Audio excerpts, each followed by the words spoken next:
Hello, Davao! For today's mini vlog ay balik Pilipinas na naman si Johannes andyan, kaya naman todo paghahanda talaga ang aking pamilya. Oh. May paletsyon party pa talaga. Ganito talaga dito sa aming bukid, guys, kapag may dumarating na bisita. Pero ngayon lang yan kasi bukas tuyo na naman. Ayun na nga, ito yung mga nangyari kahapon bago kami pumunta ng Pilipinas. Goodbye USA! Ayan, hinahanda ko lang yung ating mga bagahe kasi paparating na daw si Kuya Uber driver. Ayan, meron tayo dyang 6 na maleta. Ayan, hinahanda ko lang yan, guys, kasi si John busy pa, tini-turn off niya yung mga water system sa loob ng bahay kasi para panigurado ba. Ayan, nilalagay ko lang sa kalsada yung ating mga bagahe dahil dumating na nga si Kuya Uber driver. Ayan. At ina-arrange lang niya yung ating mga maleta sa loob ng sasakyan. Sobrang init pala ngayon dito sa Florida. Nasa 91 degrees. Kaya naman, i-on natin na yung ating fan, ang ating aircon. O, diba? Para freshness pa rin tayo habang papunta tayo sa airport. Ayan na, guys. And sa kalagitnaan pala ng aming paglalakbay, merong hindi magandang nangyari. So, kaya nag-stop muna si Kuya Uber and then na-figure out na niya naman eventually kung ano yung nangyari sa car. At ayun, tuloy-tuloy ang biyahe natin. Papunta na tayo ng Miami International Airport. 1 hour pala ito galing sa aming bahay. Ayan, medyo hindi naman traffic ngayon. Thank you naman. And habang papunta kami sa airport, no, ang dami kong na-realize. Ang daming mga naiwan sa bahay. AirPods ko, wedding ring ko, Invisalign. Pinaka-importante. Pero hindi na natin pwedeng balikan kasi nandito na nga tayo sa airport. Ayan, pagdating namin doon ay, ayan, tinulungan lang nila kami sa aming bagahe. And then punta na tayo sa check-in counters. And smooth naman, ayan, napakababait ng mga nag-assist sa amin. Thank you very much. Ayan, so mga tumulong sa amin kanina, babayaran lang yan sila. So binigyan namin sila ng $5 or $10 at yung binigay ni John. Ngayon ay papunta na kami sa aming gate, which is sa pinakadulo talaga. D1. Diba? Nasa kabilang dulo. And then late na namin na-realize, meron naman palang train papunta doon. Pero nilakad namin. Pero okay lang, guys. At least na-exercise tayo. So naghihintay kami dito ng mga ilang minutes. Kaso na-realize namin, meron pa kaming 2 hours bago yung boarding time. Kaya sabi ni John, meron daw palang lounge ang American Airlines. Pero nasa kabilang dulo naman ng gate. Kaya ayun, naglakad ulit kami pabalik and then nakapag-shopping kami. Ang dami kasi naming nadaanan. So lakad-lakad ulit tayo, guys, papunta doon sa lounge. Unfortunately, pagdating namin doon, hindi pala kami qualified. Kahit naka-business class ka, meron pala siyang certain parang loyalty points or miles na kailangan mong ma-achieve muna bago ka makapasok doon sa lounge ng American Airlines. Kaya ang ginawa ni Johannes andyan, balik na naman kami doon sa aming previous na gate sa D1. Grabe talaga ang aming exercise ngayon, guys. As you can see, hindi pa kami nakalipad, guys, pero stress na ang mukha namin ni John. Kaya ayun, may nakita kaming parang bar, restaurant dito, guys. Kaya umorder na muna kami calamari and fries. Si John nag-beer lang siya. Ako sparkling water lang. Kasi sobrang napagod talaga kami sa kalalakad, guys. Ayan. So, ang sarap ng kanilang fries dito and ang kanilang calamari. Ayun naman si John, nag-check naman siya kung anong update sa ating flight. Eto na naman tayo, guys. Another problem na naman. Delayed ang aming flight papuntang California. Ngayon, hindi lang siya delayed, guys. Ang nangyari, naglipat ulit ng panibagong gate. Nag-change ulit sila ng gate. Pero eventually, eto na nga, guys, nakapasok na nga tayo sa aeroplano. Marami man tayong pinagdaanan, no? Pero eto na, going to California na. 5 hours and 30 minutes pala going to California at grabe talaga sa sobrang pagod ko, nagpahinga na lang talaga ako sa loob ng eroplano. And And ito na nga, nakapag-take off na tayo and maya-maya ay nag-serve na din sila ng meal. Ito yung kanilang starter o mani. At saka Coke, and ito yung aking main course, chicken with ayan, potato. And then dumating na nga tayo sa California and tignan lang natin kung may changes sa flight natin going to Philippines. Touchdown California! And eto na nga guys, papunta na tayo sa ating gate and of course para makapag-security check na din tayo. And finally, eto na guys, papasok na tayo sa eroplano. Hey everyone, and kasama natin ngayon ang isa sa ating kababayan from Manila, Philippines, Sandy. Nice to meet you. Say hi to your family. Hello, my family. I'm on my way, so I'll be there in about 14 hours. See you there. Yeah, I'm so happy and I'm so privileged to be with Johannes, Martin, and John, right? So I'm so glad. Nakakatuwang isipin na may mga pasahero din na nakaka-recognize kay Johannes and John. Nice meeting you, Sir Sandy. Ayun na nga. So pagkaupo pa lang namin ay binigyan na kaagad kami ng menu. Kaya naman, mamimili na kami kung ano yung kakainin namin. Smoked salad, Beef tenderloin. Hanggang dito sa Pier 105, patungong Maynila. Mabuhay! We'll get back to you with the latest weather forecast before we begin our descent.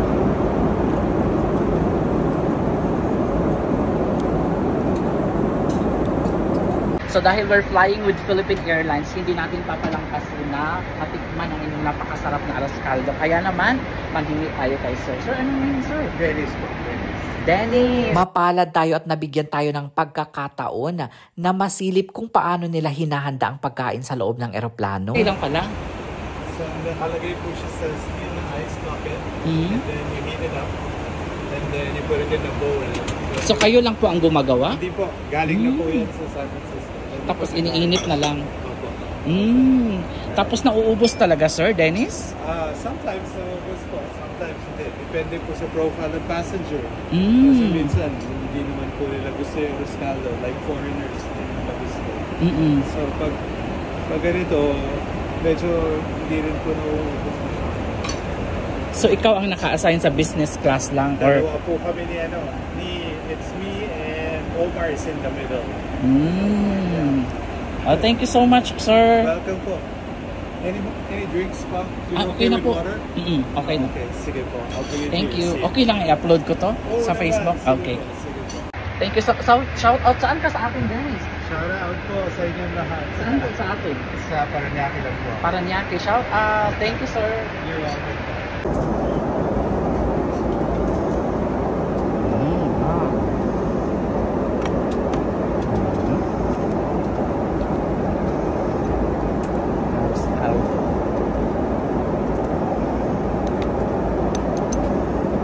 Sobrang sarap at malasang-malasa talaga ang kanilang arroz caldo. Hindi tinipid. Ang daming sahog. And ito na maya-maya ay nag-serve na din sila ng breakfast.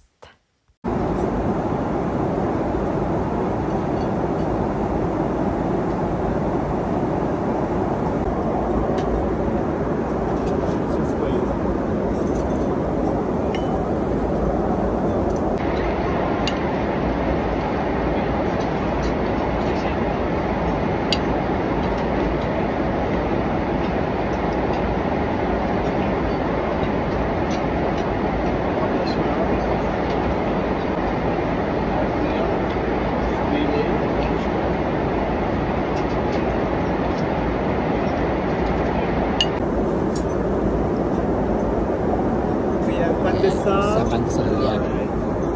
For you, it's croissant, pandesal, and date.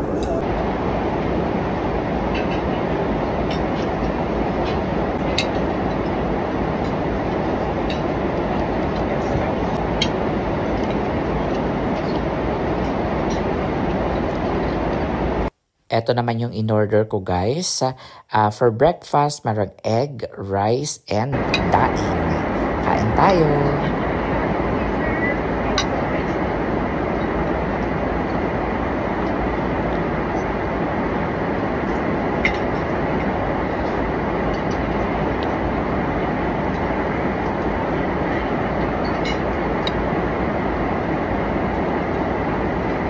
Sobrang sarap guys. Naubos ka agad yung kanin ko. At saka tignan natin, maghihingi ako ng extra rice. Kung meron ba, kung pwede ba. Kaso nga lang, sakto lang daw yung kanin nila. Kaya hindi ako nakakuha ng extra rice guys. Ayan na guys, malapit na tayo mag-landing. Kaya mag-fill out na tayo ng ating form. And eto na, after almost 13 hours na biyahe, welcome to Philippines! And pagbaba namin ng eroplano ay dumiretso na kaagad kami sa kabilang terminal para sa aming connecting flight to Davao. And pagkatapos ng ating security check ay pumunta muna tayo dito sa Mabuhay Lounge dahil almost 3 hours pa ang flight natin going to Davao. Kaya magmerienda muna tayo. Thank you. How many sugars do you want? Maybe 2.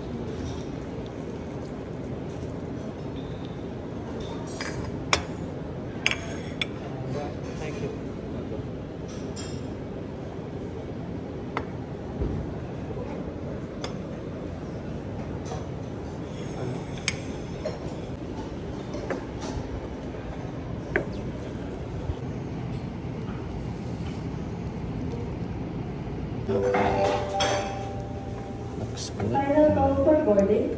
Once again, final call for boarding for the last departing passengers on Philippine Airlines. Flight PR25. Caldo dahil.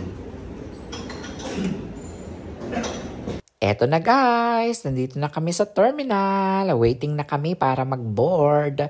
1 hour and 25 minutes going to Davao. Ayan na po yung eroplano na ating sasakyan. And tara na! Ano pang hinihintay natin? Excited na kami ni John!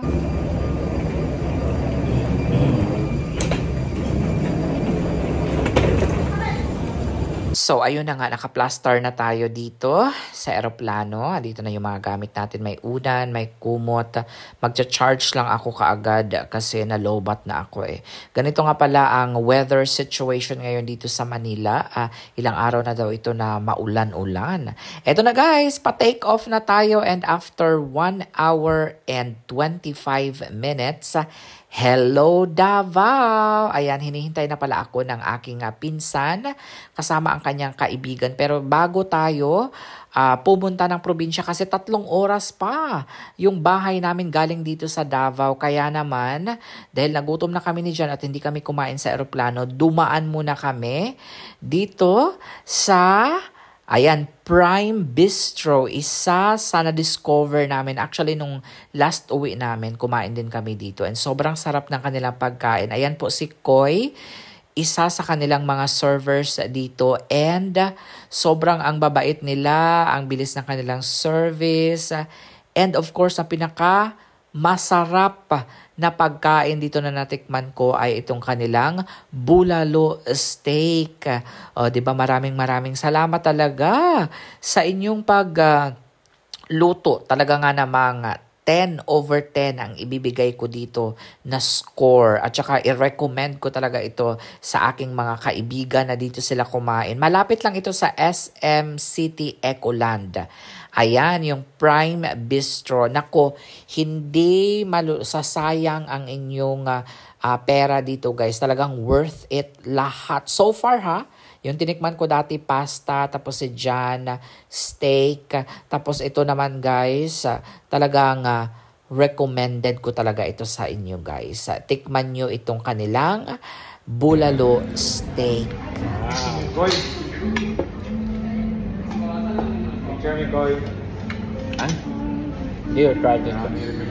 Pagkatapos namin kumain, eto na guys, pauwi na tayo ng aming probinsya. Ayan, gusto ko lang mag-thank you ulit kay Manfred, yung aking pinsan, at saka yung sa kaibigan niya na si Paul. Maraming salamat talaga sa paghatid ninyo sa amin niya. Kailangan talaga magpahatid ako guys kasi marami akong dala. And then, eto na guys, after 3 hours, almost, hindi naman siguro 3 hours, mga 2 hours lang siguro. Ayan, eto na guys, ang ating mga bagahe. Ayan. Kanang isa bukat. Ibaba lang natin. And tignan nyo guys, ang aking pamilya, talagang naghanda talaga sila. O, di ba? Lechon belly para kay Johannes and John. Teka, parang nauna pa mamula yung nagtuyok-tuyok kesa sa lechon belly. Mahirap talaga to gawin guys, sa totoo lang, dahil aabuti ng 3 to 4 hours. No? Na dahan-dahan na pag-iikot para maluto ba ng maayos ang karne. O, diba? Thank you so much sa aking pamilya. Ayan na po yung aking papa. Wini-welcome lang niya si John. And, eto na guys. Dalawa yan sila ni papa. Actually, tatlo sila na nag-ikot-ikot. Ayan na yung mga pamangkin ko galing ng school. Dumating na sila. Ito si John, tinatry niya kung paano nga ba magluto ng lechon dito sa probinsya. Na-amaze nga si John eh. Yes, dear. Kasi napakahirap daw talaga itong gawin. Pero sabi ni John, mag-order daw siya ng parang makina sa Amazon para hindi na mahirapan na mag-ikot-ikot. O tara na guys, dalhin na natin ito. At luto na. Ay, itong yan. Magkuha sa down saging. Hala, ang sweet talaga nila. Oh, naglechon talaga sila para sa amin ni John. Bongga! House school, kyang-kyang? Okay, you miss daddy? Yes. Ang aking La Familia. Ayan, so kumuha lang ng dahon ng saging yung aking kapatid para dito natin ipatong ang ating lechon para dito nila ito tadtarin. O, diba? Hala, natatakam na talaga. Tignan nyo ang mata ko. Namula-mula pa ang mata. Kaya inaantok na talaga ako guys. Pero bukas ha, gagarap na. Agoy! Hala, kakain. Gagarap na kami bukas guys. Ata! Guys, oh. Dali! Ayan na guys. Excited na ako. Naririnig ko talaga ang lutong ng balat ng lechon belly. Holgoy! Hala, si Jude, oh, naglaway. Naglaway si Jude. Smells amazing. Sila, oo nga, dear. Lami kayo. Hala. Tanawa.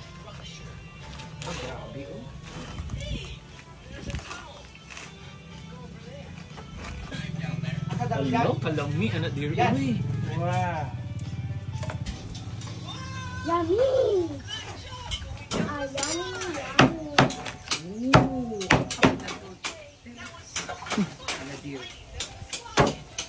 Wow. Uy. Ayan na sila sa ano. Ano kaya yung dala niya? May dala siya here eh. Ano kaya yung dala niya dear? May ano siya dear? May gift. Oh, boy! Wow! Two of them. Two of them. Oh, wow. Wow! Three of them.